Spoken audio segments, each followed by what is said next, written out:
E com grande alegria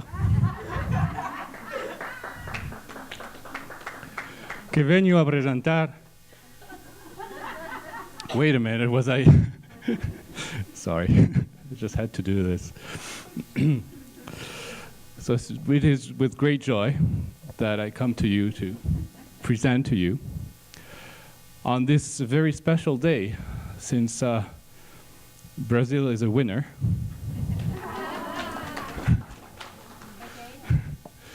Against Chile. It was tight. It was really tight. Luciana I.D.E.A.L.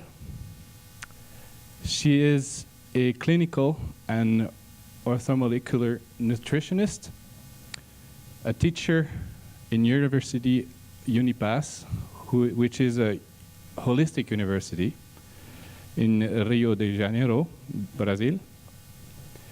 She's also a teacher of nutrition for groups of osteopaths and is sharing patients with these groups of osteopaths. We've known her for about a year now, and she has many, many great stories to share with us. And let us welcome her.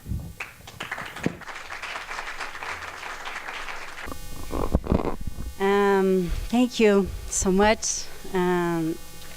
Can you imagine a little story now? Imagine that you are in Brazil, in that beautiful city that you saw in that movie, and you know just a little bit of Portuguese, just a little bit, and you have to do a presentation in Portuguese. How would you feel? Tell me. A little bit nervous, maybe? It's me now. So, normally I never make notes for my presentations because I speak in my language, in Portuguese. But since I will now be encouraged to present in English, I make notes. So I ask for your comprehension. I'm going to read, okay?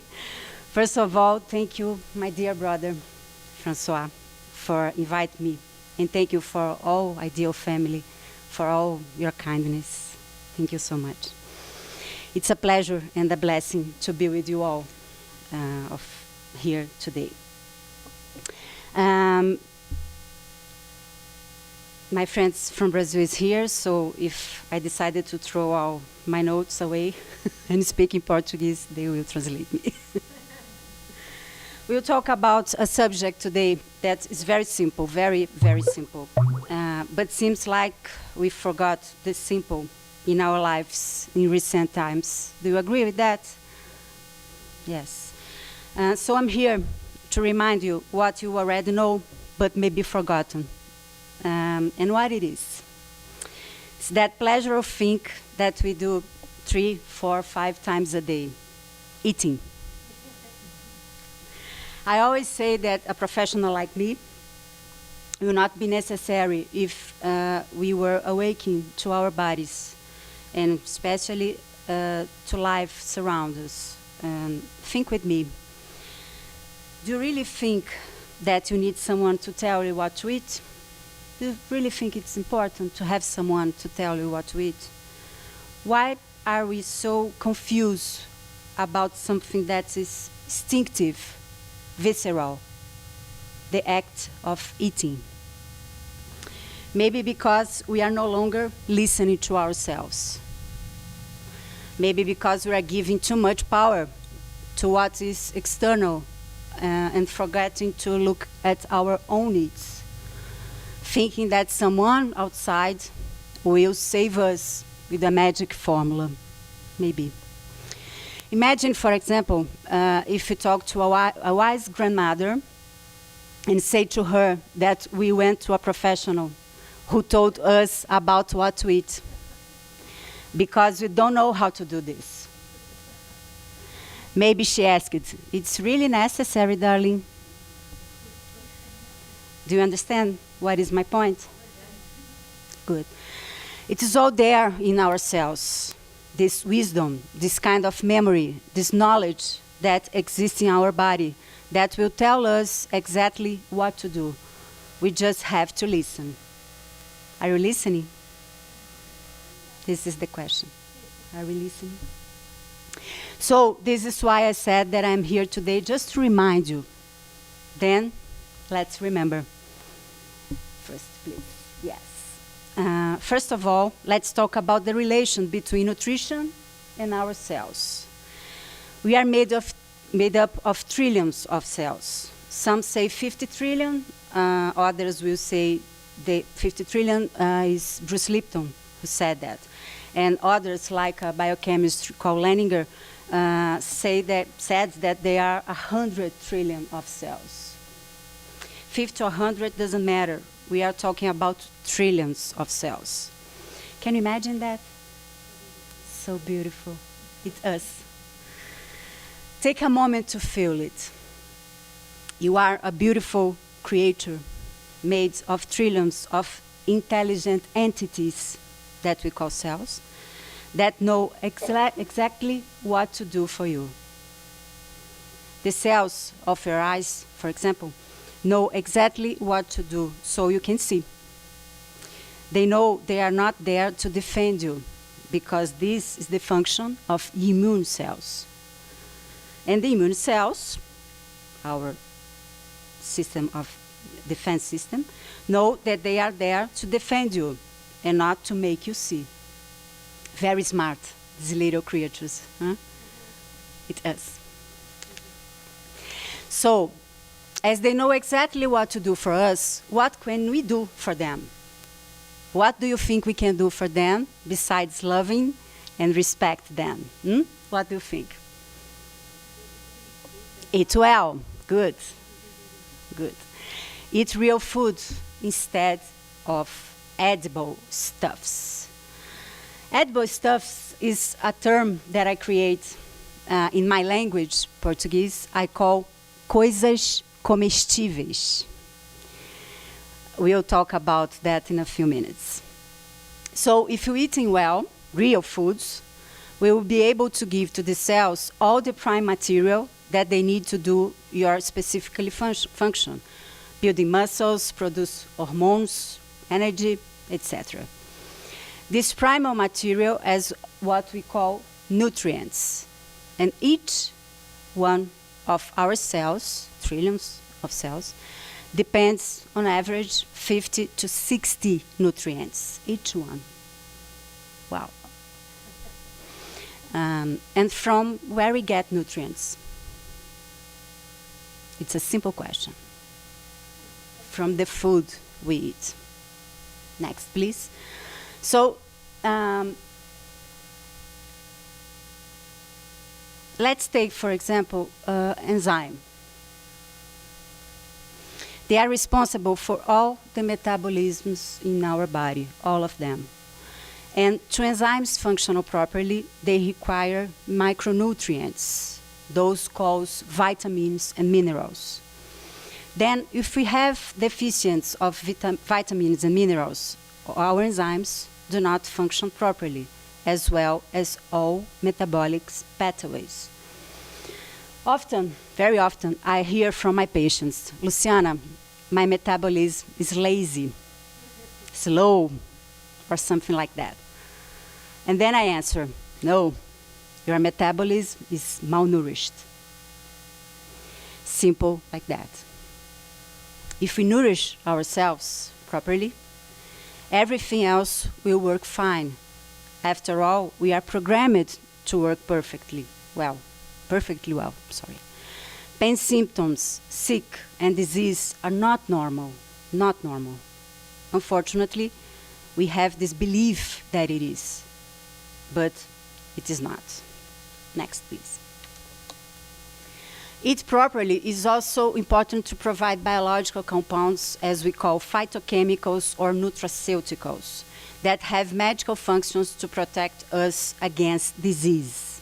For example, think about a tomato, a watermelon,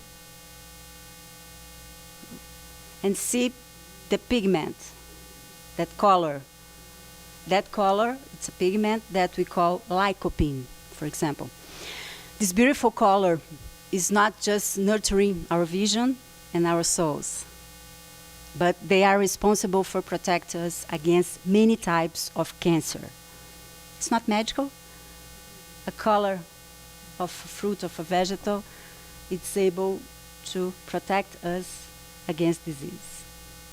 This is what we call this bioactive biological compounds. Now, let's take a little moment to imagine our favorite fruit. Please imagine your favorite fruit. You can close your eyes if you prefer and feel its smells. Feel its smell. This scent that you are feeling now is called terpene. And besides nourish terpenes, and besides nourish our sense of smell, it contains antioxidants to our cells, antioxidant properties to our cells. And many of the phytochemicals are responsible for modulating our genes, and that is what links nutrition and epigenetics. So let's remember what is real food. Next, please. This is that moment that is almost ridiculous, sorry, to show you a slide like that. Really, you don't need me to remind you that. What is real food? We forget. Fruits, all kinds. Vegetables, all kinds. Seeds, like sunflowers, sesame seeds, chia seeds, flax seed, pumpkin seed. Nuts, all kinds of nuts. I put Brazil nuts in first, not because it's from Brazil, but because of the selenium. Selenium is a mineral that is very concentrated in that nut, okay? Legumes, grains like beans, lentils, chickpeas, etc., and cereals, and goes on. Next, maybe the image talk for me better than my voice. Next. Real food. It's that, simple like that. And what is edible stuffs? Things that we eat, but definitely they are not food. Since food is what nature gave to us and not what food industry says that is good for us. I always say that the labels of these edible stuffs has to have this poison advertised. Yeah, should be. Next, please. Some examples. Can you see the difference between the slides? It's so obvious. And take this McDonald's example, please. Next. One journalist decided to photograph during many, many days one sandwich from McDonald's to see what would happen. And what happened? Do you know? Nothing. And start day 1, 137 days. Thank you, Sabrina. After. And next. 756 days.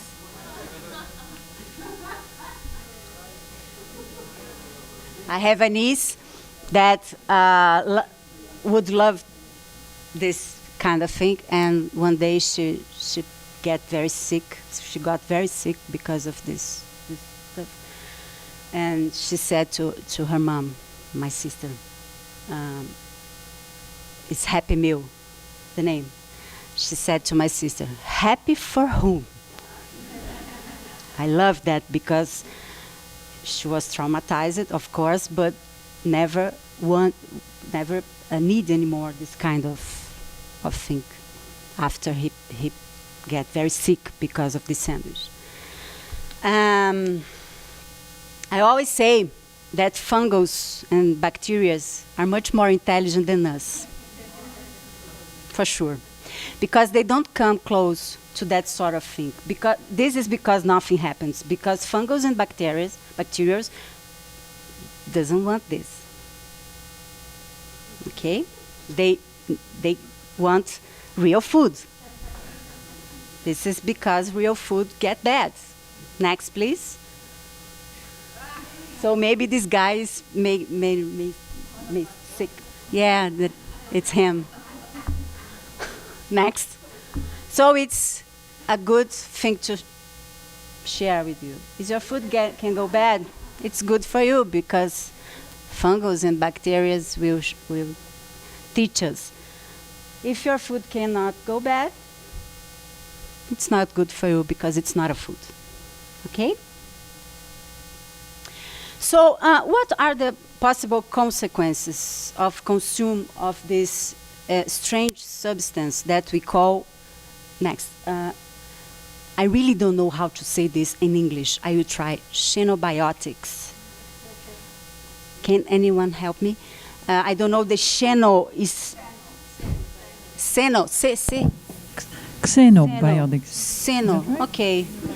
It's very difficult, okay. This I call xeno, means strange. Strange to life, biotics, life, okay? So this is the technical term we use for this strange substance. And what is the possible consequences of consume of this strange substance that we call xenobiotics? Two principles, things that happen to our body when we substitute real food for edible stuffs. First of all, energy expenditure by the cells. What it means? Remember that cells work all the time in search of balance for us. So they will do anything to remove that strange substance out of the body. And it requires energy to be done. Do you agree? Many energy. And what forms energy in the body? Nutrients. So, think with me. It's easy to understand. When we eat edible stuffs, we not only don't eat nutrients, because we don't have, but also increase the demand, the request of them. It's clear? So, we have an imbalance at this moment of our nutrition. And as we cause this imbalance in our nutritional status, all the symptoms came as consequences, like chronic fatigue, lack of energy, lack of memory, lack of vitality, depression. Many people, for example, are diagnosed with depression, and sometimes was not a depression, was a lack of a good nutrition. We start to give a good nutrition for this person, and the symptoms of depression gone. And the possible second consequence is inflammations. Why? It's simple to understand too. Because when a strange substance enters in our body, our defense system, we call immune system, becomes awake, vigilant, and starts to work. And how this system works when it is stimulated? Forming inflammation. That things that we named I.D.E.A.L. You can choose your I.D.E.A.L. Sinusitis, arthritis, gastritis, colitis, whatever itis. Many itis we have today, most of us. So it is not a surprising that most of the people complain of lack of energy and of some kind of itis in the world today. We have to stop, definitely, we have to stop treating us like a garbage can, putting all these trash things inside our bodies and don't realizing that consequences of this in our health. We don't make the link. We have to. Or in our sickness, if you prefer.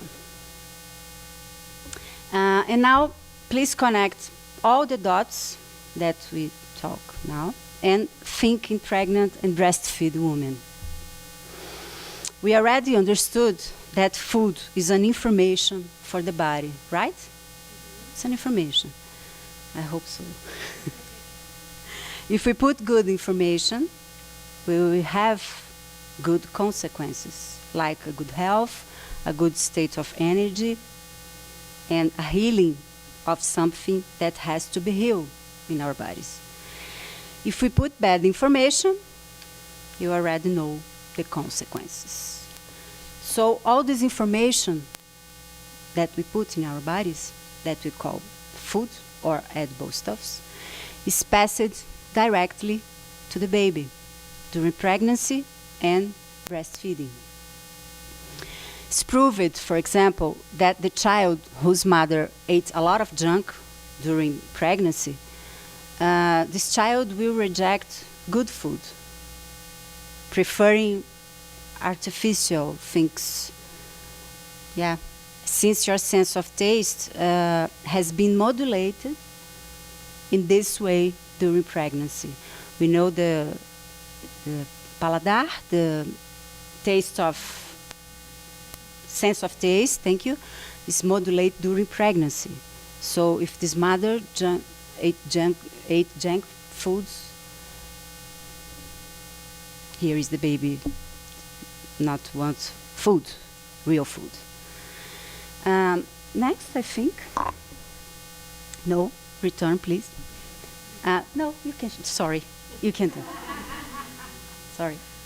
And what I want now is to share with you my experience with the results of pregnant women and postpartum. First is it's okay until now? It's okay? Yeah. It's clear? Oh, thank you, teacher. And thank you for Sabrina, that helped me a lot. First experience that I can share with you is the use of probiotics, how to do that and the results. As you know, we have much more bacteria in our body than cells, so they have a crucial importance, including the modulate of our cells. This is why one of the reasons we have much more bacteria than cells.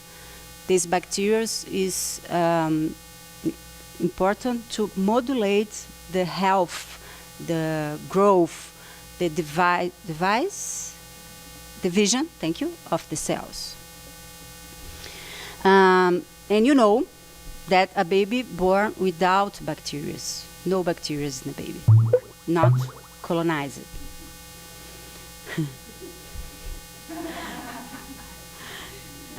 Okay, baby. The first contact with microorganisms is the vagina. So this woman should be with a good bacterial status to be able to colonize it properly, the baby. So imagine a woman with fungus that we call Candida albicans, very normal, very common in all of us, but in human it's more easy to detect because of the exam. And this baby born with this kind of environment of the vagina with fungus, not good. Because it will be the first fungus, not bacteria, but fungus, that the baby will receive. And in my experience, I have noticed that women who use probiotics, what is probiotics? Is the good bacteria. During pregnancy, their babies have less cramps, colics, and reflux than the one whose mothers don't use. It's very important. This, I'm not looking. I can't see you, so I don't know the time. 10? Oh, okay. It's good. Thank you. And how can we stimulate the good microorganisms in the mother first? Improving the diet with what we call prebiotics. What are prebiotics? Are fibers that we eat in vegetable foods. Fibers are the essential food nutrient for nurturing good bacteria, and make them grow in a good balance. So if we correct the diet of this woman, our own good bacteria will grow. But if I receive a woman with a bad diet, pregnant, I use the probiotics too. That is the good bacteria in capsules, yeah. And it's a good way to do that. Of course, we prefer not to do, but it's a very good way to prevent the baby all these problems, all these recurrent problems that we see today, like cramps and reflux. In Brazil, a lot. Maybe because of the cesarean antibiotic use, and we have a lot of babies with this kind of complaint. And the second thing that I want to share to you with pregnant women, to use in pregnant women, is the omega-3 fat acids. The quality of the fat acids that we eat is directly linked to the cell's health. Remember that all our cells are surrounded by a membrane that is made of fat acids. All our membranes, trillions of them, are made of fat acids. So if we eat bad fats, like hydrogenated fat acids, margarine, and all the industrial foods that are made with these fat acids, oops, no, exactly like you, Francois. We lost the final page here. The quality of membrane will decrease. I will return my point. I thought, if we eat bad foods, the quality of this membrane will decrease, and so the balance of nutrition state will decrease too, because we need this healthy membrane to make the interchange of the inter and outer environment of the cell. Okay? Foods rich in omega-3, like flaxseed, chia seed, hemp seed, walnuts, fish, are the most important essential fat acids to maintain our cells in balance, to form the neural system of the baby, and to prevent postpartum depression, as I notice very much in my practice. I have a woman that have her first baby with no good nutrition, and the baby have a lot of problems, and this woman get pregnant again and go to balance their diet, and this second baby have no problems. Many cases like that, and it's so comfortable to see that. So now I'm open to receive your questions and comments, but before that, I want to use this, my final moment of my presentation, to wish you all an incredible nutrition in all your bodies, physical, mental, emotional, and spiritual body. May you all be blessed and nourished in your pets through your life. Thank you so much.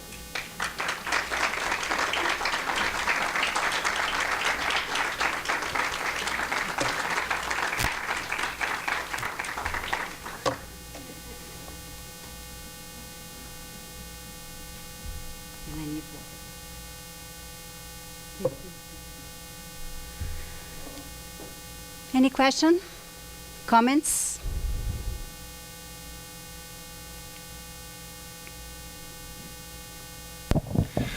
Mrs. Ayer, Luciana, what source of probiotic you could suggest, either than to add, the supplements and all that? Is there some natural ways to increase our level of probiotics and things like that?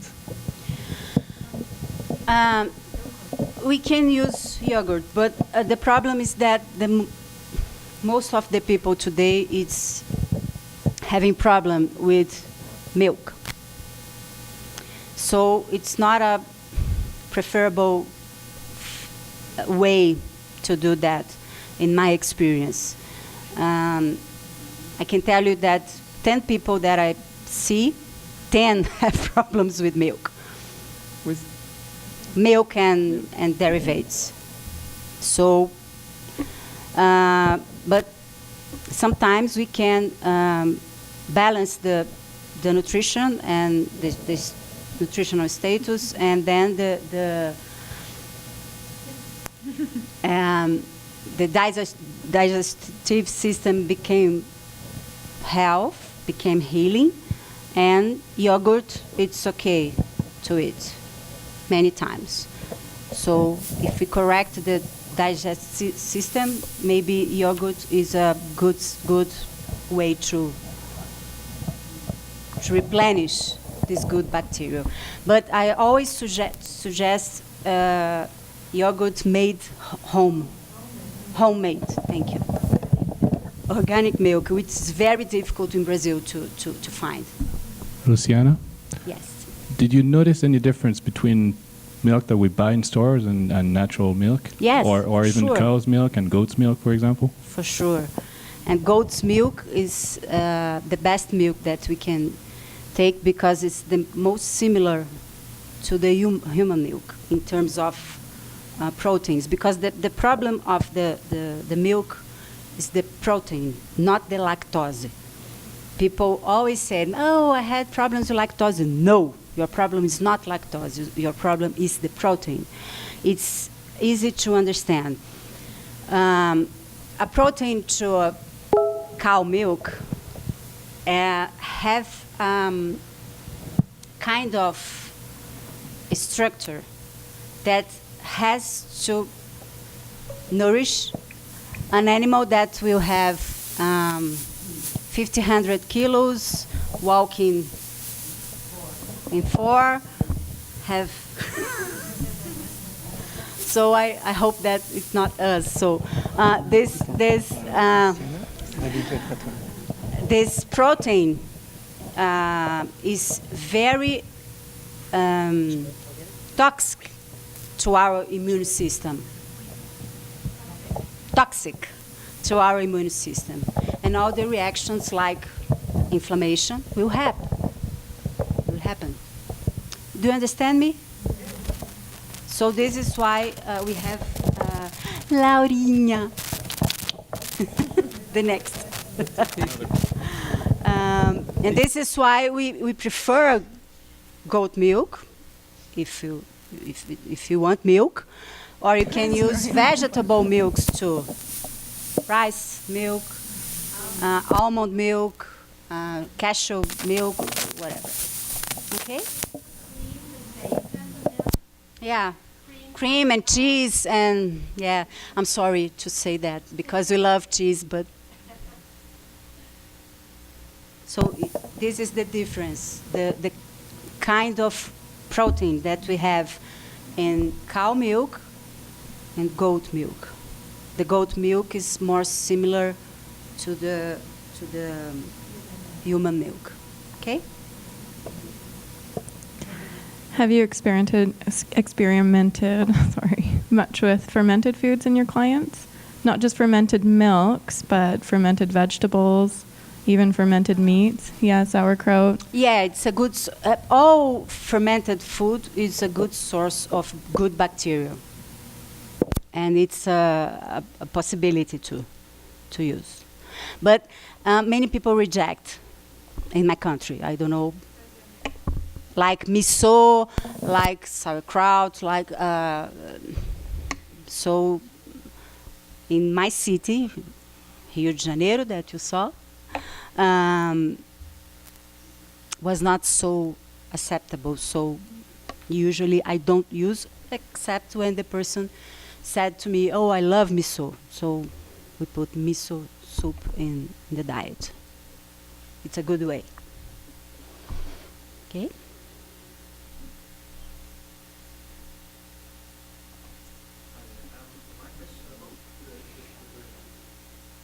Hi. My question relates to advice that's given to us in Australia and is promoted very heavily with pregnant patients, is that they take a supplement of folic acid and or iodine to reduce the risk of spina bifida. What's your opinion or your experience with that? I use supplements because most of the people that I see, it's in a poor nutrition. Instead, eating 5 times a day. Because we are changing real food to edible stuffs. So we eat, but we don't eat real food. So we became malnourished. And since I have the knowledge to rebuild this nutrition quickly, I use it, supplements. But my goal is always teaching the person to use, to feed with good nutrition, good foods, to feed themselves with good food. Because nothing substitute food, nothing. Okay. And the folic acid, in my country, I don't know here, you can tell me, we use, it's a protocol that have to be used 5 milligrams. It's too much. And we never use one nutrient isolated. We always have to use the B complex together. So, for example, we know that folic acid is good to all the prevention of spinal bifid and etc. But we have to use B12 too, because B12 and folic acid and biotin and a lot of big complex vitamins that contain the B complex that we call have this responsibility to modulate the DNA. So when you use just one nutrient in a high dose, you can you can cause an imbalance. So I don't like this protocol that we have I would say. I don't like this protocol that we have in our country. I don't know. You know here the recommendation of folic acid 5 milligrams. Oh, good.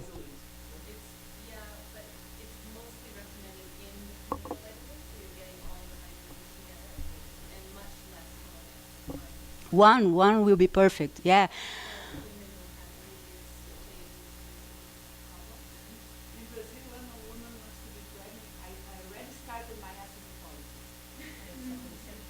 Yeah, and it's a huge problem to convince this woman that she doesn't need this quantity of folic acid because the obstetrician is.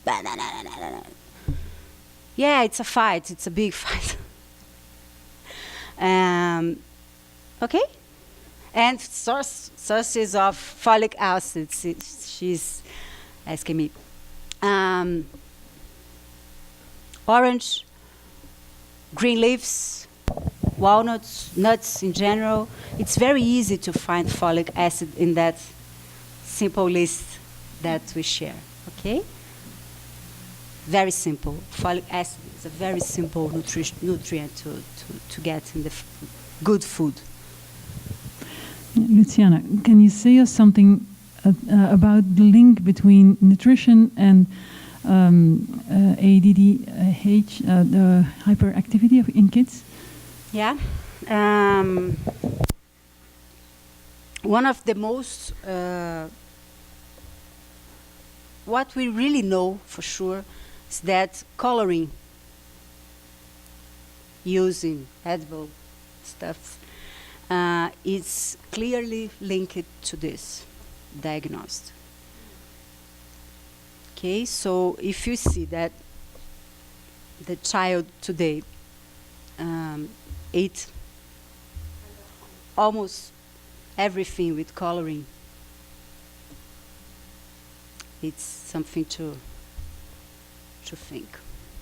Okay, this we know for sure, but in the slide of xenobiotics, we show I didn't comment the monosodium glutamate. That is one of the most toxic things that we can eat nowadays, and it's like a, how can I say, praga? Praga? I don't know too. Sabrina, you don't know? Okay, something that is like epidemic thing. That plague? Plague? I think it's plague. Thank you, Bridget. Like a plague in our food today. In some places of United States, I think California, many restaurants put a tablet in front of the door, say no MSG foods. Good. In United States, here I don't know. In Brazil, forget. Fortunately. Yeah. And this for sure is something very neurotoxic too. And all the artificial sweeteners, especially aspartame. And aspartame and monosodium glutamate is the most neurotoxic things that we can eat today. And it's atravessar, and it's cross the placenta barrier. Okay?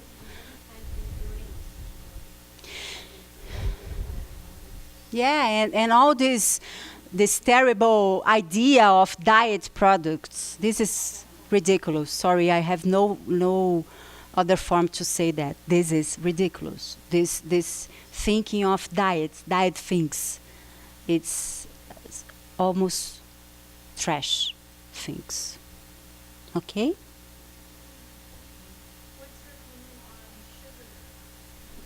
I will wait for this question.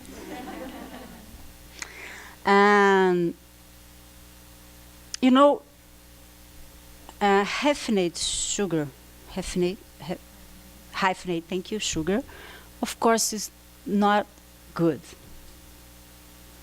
It's a huge impact for our endocrine system to receive that. But sugar, as we call saccharoses, it's something that your body recognizes. It's not a strange substance. It's a molecule of glucose and fructose. Glycose and fructose. Yeah? Okay. That we call saccharoses, or saccharose. And this is recognized for our body. Our body knows, oh, okay, I know how to deal with that, glucose, fructose, okay. But of course, if I have too much of that in my diet, I will have problems with that. Because we are always stimulating the pancreas to liberate insulin.